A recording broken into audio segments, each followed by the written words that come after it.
Nightline and I'm Liyana Hassanel. News making the headlines. Ministry working with authorities to stamp out diesel smuggling in border areas.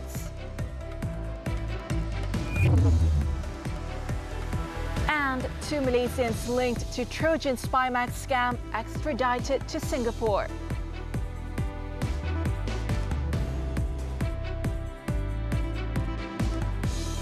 Good morning.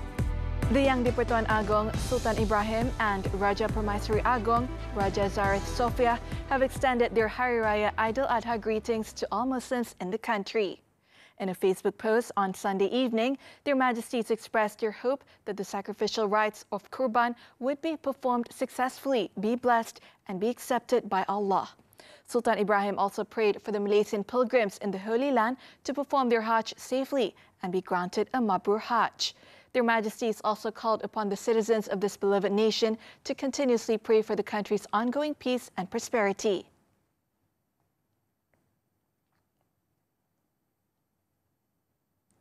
The Domestic Trade and Cost of Living Ministry will work with the authorities, including the Road Transport Department, the Royal Malaysian Customs Department and the police, to stamp out diesel smuggling activities at the country's borders.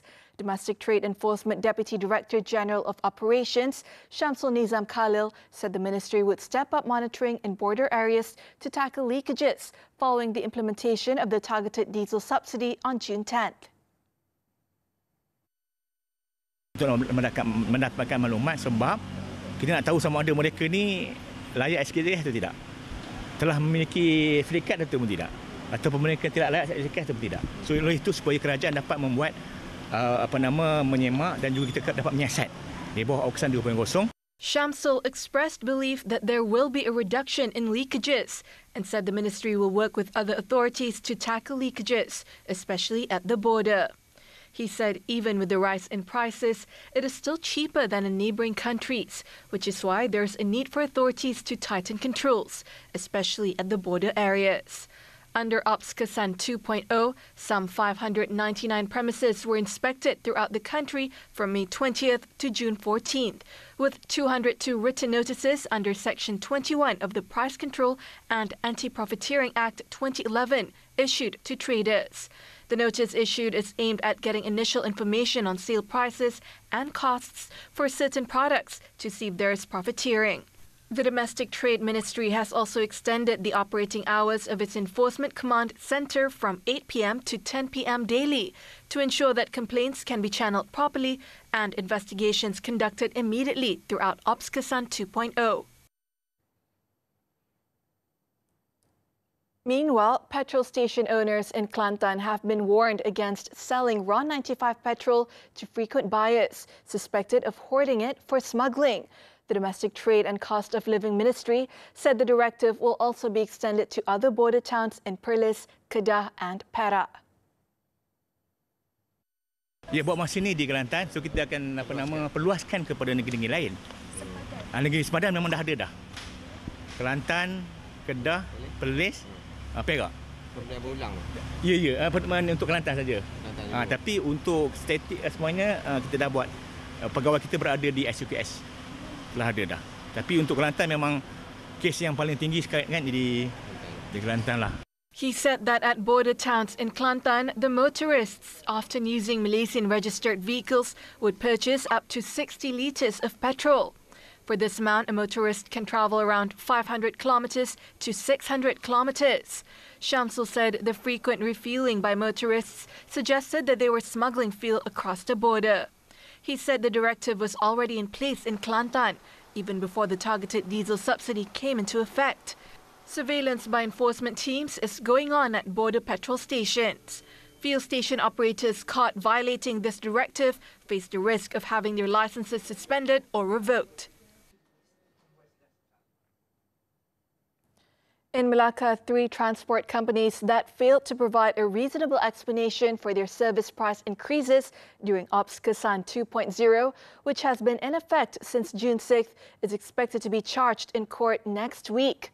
Ministry of Domestic Trade and Cost of Living, KPDN Melaka Director Norena Jafar said that written notices had been issued to the 3 companies, but they failed to respond within the stipulated time frame. She said the notices were issued under Section 21 of the Price Control and Anti-Profiteering Act. Norena stated that preliminary investigations found that the 3 transport companies had been approved for fleet card application under the Subsidized Diesel Control System 2.0. The companies are among 41 beneficiaries in the state that were inspected under OPCASAN 2.0 to detect any unreasonable service charge or price increases.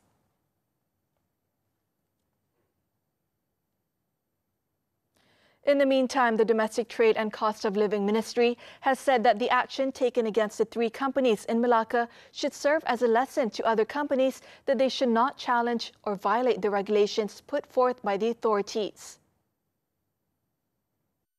Jadi ini adalah satu perkara yang kita sentiasa mengingatkan kerana kalau sekiranya syarikat-syarikat yang terlibat dalam logistik dan mendapat fleet card, ya, jadi mereka tidak harus menaikkan harga sewenang-wenangnya, ya. Jadi KPDN memang ambil serius tugas ini dan membuat siasatan dengan rapi.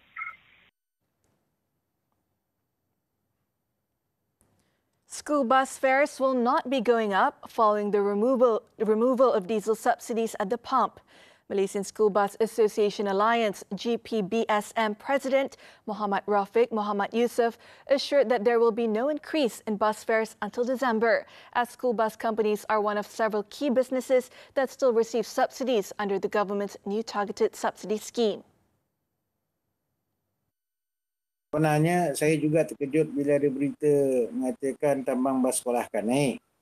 Saya selaku Presiden Gabungan Bas Sekolah Malaysia ni, saya sekeras-kerasnya menafikan mungkin ada kenaikan tambang bas walaupun telah diserahkan subsidi minyak diesel pada hari Isnin yang lepas. Tak ada sebab tambang bas sekolah perlu dinaikkan oleh kerana subsidi untuk bas sekolah tetap dikekalkan dengan harga RM1.88. Saya pun tak faham, tak nampak dari mana datangnya berita ni yang siapa sebarkan mengatakan tambang bas sekolah akan naik. Commenting on the possible future increase in operational costs due to a possible rise in the prices of spare parts, he said that the matter is not related to fuel costs. He clarified that if there is an increase in the prices of spare parts, such as lubricants and tires, a re-evaluation of fare rates would be conducted at the end of the year. He further stated that school bus fares are also regulated and can only be increased once a year, subject to a mutual agreement with parents. Earlier, Transport Minister Anthony Loke had stated that an increase in school bus fares should not occur, given that the subsidized diesel control system, SKDS 1.0, for land public transport vehicles remains at RM1.88 per litre. The ruling also applies to express bus operators who cannot arbitrarily increase fare rates, as such actions require approval from the Land Public Transport Agency, APAD. Police have extradited 2 men suspected of being involved in an international fraud syndicate known as Trojan Spymax. Bukit Aman Commercial Crime Investigation Department Director Datuk Sri Ramli Muhammad Yusof said the duo aged 27 and 48 were arrested in Pulau Pinang and Johor last Wednesday. They were detained as part of a joint operation involving the Commercial Crime Investigation Department, Interpol, and the Singapore Police Force. Ramli said the authorities also seized 3 smartphones, a passport, an identity card, and a watch valued at 6,000 ringgit when the 2 men were arrested. The duo are suspected members of the Trojan Spymax syndicate that has been actively engaging in international fraud operations across Asia, especially in Singapore. They are believed to be involved in the sale of malware and the management of server rentals that house Android Package Kit APK files. These APK files, once installed, enable the fraud syndicate to intercept one-time passwords or OTPs sent via SMS, perform screen mirroring, access contact lists, and remotely control the victim's devices. According to Ramli, the suspects were handed over to Interpol for extradition to Singapore, where they will be prosecuted. And all the seized items were also given to the Singaporean police. Both men face charges related to unauthorized modification of computer materials. If convicted, they could face up to 7 years in prison, fines of up to 50,000 Singaporean dollars, or both. Voters in Sungai Bakap can be assured of their safety throughout the by-election period, especially when they come out to cast their votes on July 6th. Home Minister Datuk Seri Saifuddin Nasution said a total of 600 policemen would be on duty throughout the by-election period. Itu dianggap sebagai kekuatan yang munasabah dan pada masa yang sama kita juga akan menasihati semua pihak, semua stakeholders yang terlibat supaya mematuhi undang-undang keselamatan dalam negara kita supaya perjalanan semasa kempen itu tidak berlaku perkara-perkara yang dianggap sebagai mencetuskan ketidaktenteraman. He said this to the media after attending a goodwill gathering with the Indian community of Sungai Bakap at the Sungai Bakap Multipurpose Hall on Sunday. Saifuddin was earlier given a full briefing regarding the preparations for the by-election by Pulau Pinang Police Chief Datuk Hamzah Ahmad and his team. He said the security preparation encompasses 3 phases, which is from now until nomination day, during the campaign period, and on polling day itself. The Sungai Bakap by-election was held following the death of incumbent Nor Zamri on May 24th due to inflammation in the stomach. In the last state election, Nor Zamri, who was Nibong Tebal past president, defeated PH candidate Nur Hidayah Cik Ros with a majority of 1,563 votes.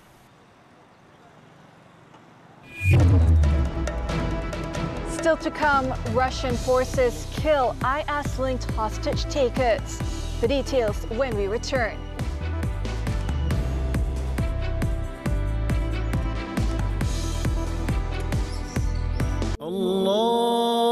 Istimewa Hari Aidiladha, kita menyingkap erti satu pengorbanan. Keberkesanan produk dan peralatan kesihatan alternatif jangan mudah terpengaruh. TVET pencetus perubahan sistem pendidikan di Malaysia. Pencemaran mikroplastik dalam makanan. Ketahui cara untuk menambahkan pendapatan anda dengan pelaburan pasif. Semua ini di MHI Isnin hingga Jumaat. Juga di aplikasi tonton hanya di TV3. Aidiladha ini selami erti pengorbanan bersama program-program terbaik TV3. Majalah 3, 17 Jun 9 malam.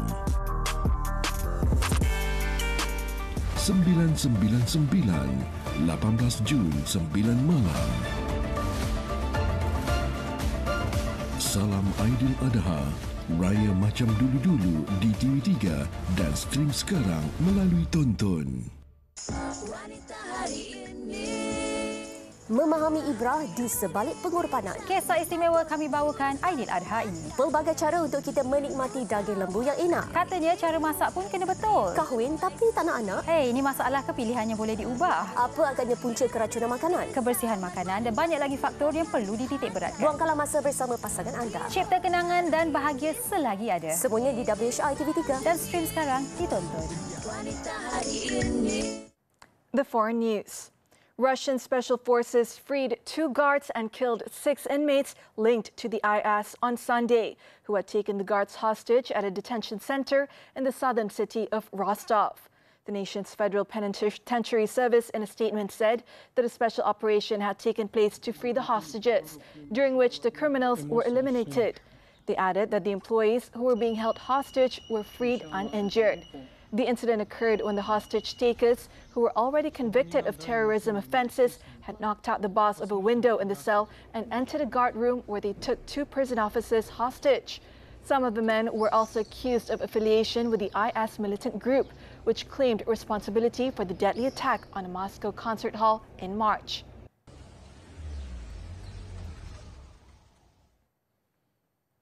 In the United States, an armed man shot and injured 9 people, including 2 children, at a water park near Detroit on Saturday before shooting himself after being cornered by police. According to the authorities, the 42-year-old suspect opened fire at Brooklyn's Plaza Splash Pad Park in Rochester Hills, where families gathered to escape the summer heat. An 8-year-old boy is believed to be in critical condition after he was shot in the head, while his 4-year-old brother is in stable condition with a leg wound. Other 6 victims, all aged 30 or older, were reported to be in stable condition. Authorities said the suspect had no criminal record and is believed to have lived with his mother, who was not home during the incident. Currently, police are still investigating the motive behind the attack.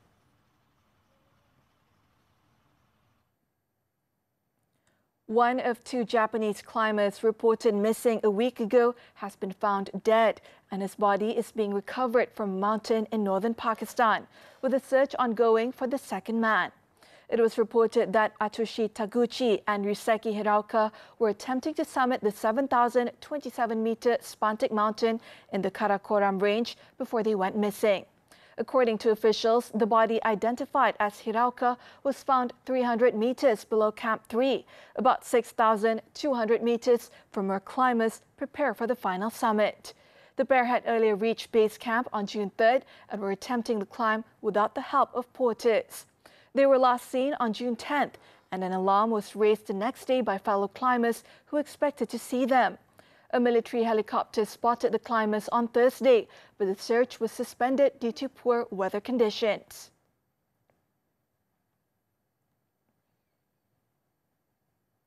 In France's latest political twist, former French Socialist President François Hollande on Saturday said he will run for parliament again after his successor Emmanuel Macron unexpectedly called snap polls.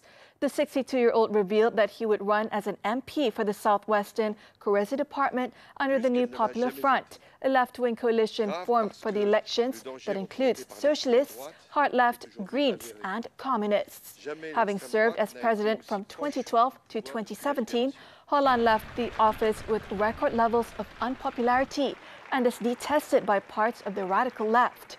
Previously, Macron's decision to dissolve the parliament following the victory of the French far-right in the European Parliament elections has swiftly redrawn the lines of French politics. Following this, 250,000 people protested against the prospect of the far-right coming to power.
Olympic-bound Zijia captures Australian Open title.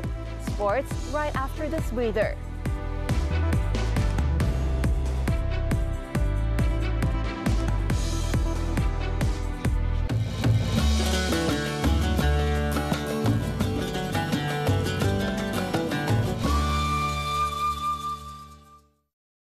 Saksikan cerita istimewa Aidiladha ini. Kau keluar daripada rumah ni!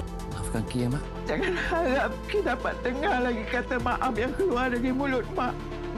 Maaf terakhir 15 Jun. Sebabkan kamulah kampung kita ni bersih tahu. Dia gila pun bukan kacau orang. Aku nak dapat pahala lagi. Insan terpilih 22 Jun. Salam Aidiladha, raya macam dulu-dulu di TV3 dan stream sekarang melalui Tonton. Tragedi helikopter lumut. 10 anggota TLDM terkorban. Kesemuanya harapan keluarga dan negara. Permergian mengejut dikenang selamanya. Majalah 3 khas Aidiladha Isnin 17 Jun 9 malam di TV3 Stream sekarang melalui Tonton.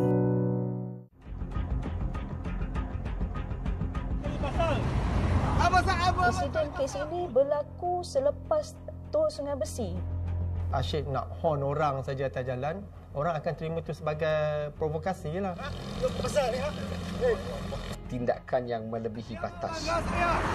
Lagi dia tuduh saya macam ni. Hingga kita boleh menaikkan pembelaan, membela diri dan juga mengakibatkan pembunuhan. We're back with sports. Badminton, the 2024 Australian Open. National top men's singles shuttler Lee Zijia backed his second title of the season after beating Japan's Kodai Naraoka in the final on Sunday.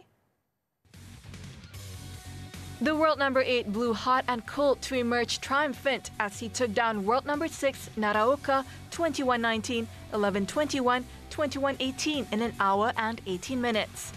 The Australian Open is his second title this year after winning the Thailand Open in May. With the win, Zijia is expected to remain in the top 8 standing in the world and is likely to be seeded at the Paris Olympic Games in July. In another match, national women's doubles pair Lai Pei-jing, Lim Chiu-sien's fairy tale run at the Australian Open ended with the women's doubles duo settling for second best.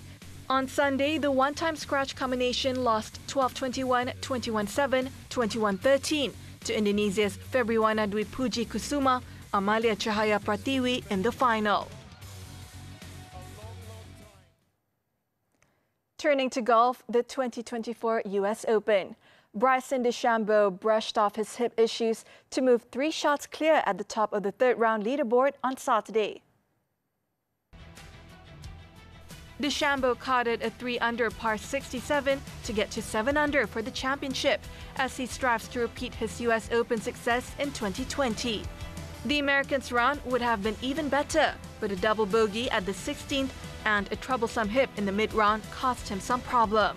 Despite this, he remained the dominant force of the day, impacting his playing partner Ludwig Åberg, who struggled and posted a 3/73, including a triple bogey on the 13th. Meanwhile, Chase's Frenchman Matthew Pavon and world number 3 Rory McIlroy carded 1-under par 69s, while Patrick Cantlay finished with a 70. DeChambeau will be paired with Pavon in the final round, but all eyes will be on the duel between McIlroy and Cantlay, 2 former winners and compelling figures in golf, as they vie for the trophy. Football now, the 2024 UEFA Euro. Defending champions Italy recovered from the shock of conceding the fastest goal ever scored at a European Championship to beat Albania 2-1 on Sunday. Nadim Bachrami opened the scoring for Albania when he pounced on Federico Di Marco's poor throw-in to smash the ball past Italian goalkeeper Gianluigi Donnarumma. Just 23 seconds into the match, making it the fastest ever European Championship goal. However, Italy equalized in the 11th minute through Alessandro Bastoni's towering header, and Nicolo Barella put them ahead 5 minutes later, after meeting a poor clearance with a superb strike from the edge of the box. Although Italy controlled the game after Bajrami's goal, they could not convert any more chances in the second half. Italy's head coach Luciano Spalletti was frustrated as his side failed to kill the game off, but they held on to move level with Spain at the top of Group B. The victory was vital for Italy as they will face a bigger test when they face Spain on Friday. Coming up, man in remand for stabbing mother to death with scissors. Don't go away.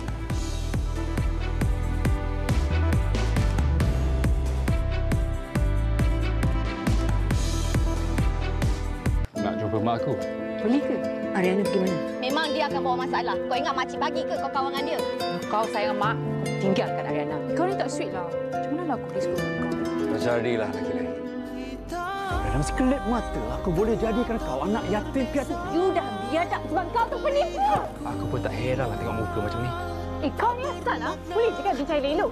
2 darjat setiap Isnin hingga Jumaat 7 malam di Akasia TV3 dan stream sekarang melalui Tonton. Pengorbanan demi menjaga keamanan negara. Nombor tu dapat telefon, kata Anak Pak Kim meninggal kena tembak. Pemergian Wira sang saka biru masih terasa. Dia kerjaya. Dia dah berjaya. Ma ingat tahu. Ami saya. Ma. Saksikan 999 Selasa jam 9 malam di TV3 dan stream sekarang melalui Tonton. Tips mengubat hati terluka cara telefilm 10 malam di TV3 Jun ini. Itu apa? Sama dia nak bercerai dengan you ke tak? Sambut hari lahir insan tersayang. Lagi Yuna berdetik.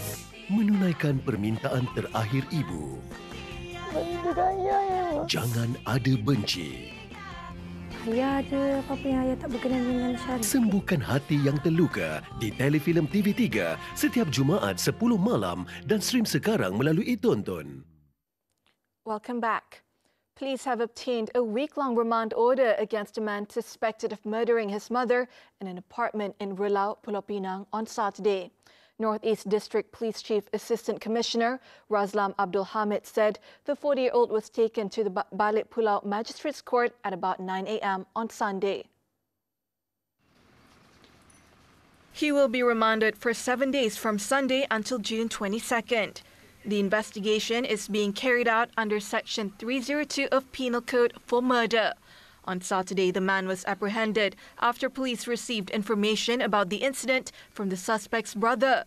The suspect had contacted his brother, saying that he had stabbed their 67-year-old mother with a pair of scissors. ACP Razlam said medicine belonging to the suspect, who had just received psychiatric treatment on June 14th, was found during the course of the investigation. The motive behind the incident is still being probed. In Sabah, a night out for two friends turned tragic when one of them was killed and the other was left in critical condition following a fight at a pub in Bandaran Berjaya in Kota Kinabalu early on Sunday morning. The victim in his 20s was pronounced dead at Queen Elizabeth Hospital, while his friend, also in his 20s, was admitted to the same hospital in critical condition.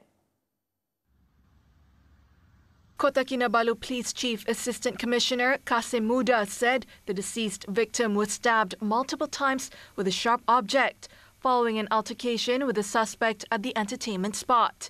He said the two friends, who were Indonesians and crewmen of a fishing vessel, had proper personal documents.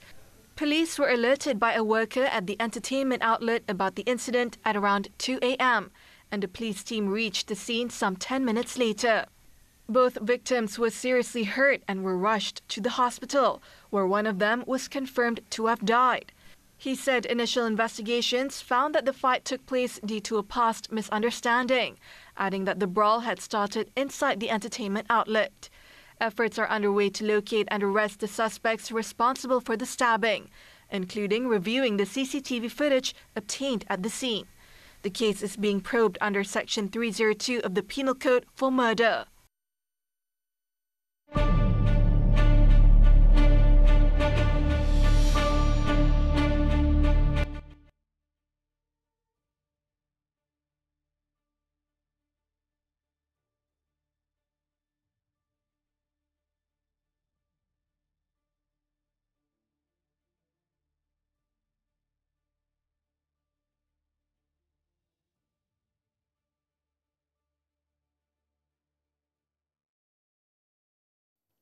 And that concludes Nightline this time around. On behalf of the Nightline team, I'd like to wish all our Muslim viewers Selamat Hari Raya Aidil Adha. We hope you'll have a blessed and joyous celebration filled with peace, love, and harmony. With that, I'm Liyana Hassanel. Thank you for tuning in, and be well, Malaysia.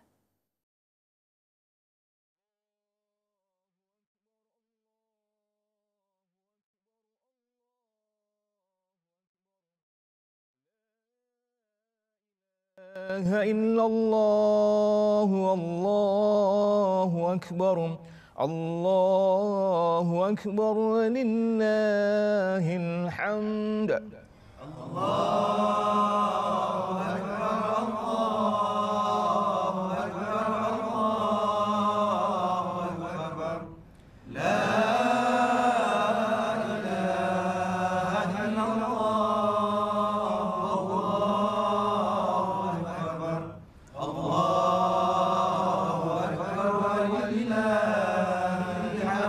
الله أكبر أكبر الله أكبر لا إله إلا الله الله أكبر الله أكبر ولله الحمد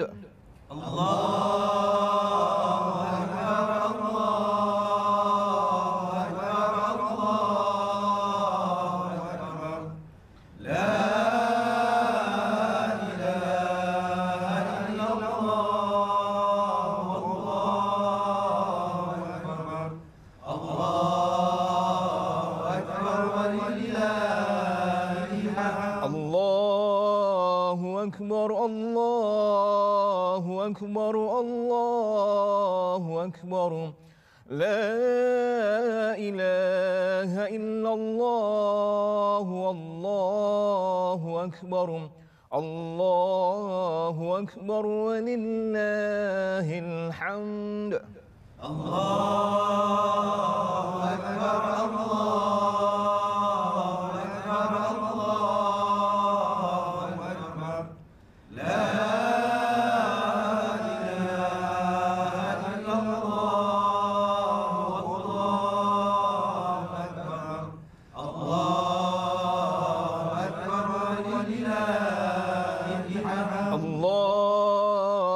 أكبر الله أكبر الله أكبر الله أكبر كبيرا والحمد لله كثيرا وسبحان الله بكرة وأصيلا لا إله إلا الله ولا نعبد إلا إياه مخلصين له الدين ولو كره الكافرون لا إله إلا الله وحده صدق وعده ونصر عبده وأعز جنده وهزم الأحزاب وحده لا إله إلا الله والله أكبر الله أكبر ولله الحمد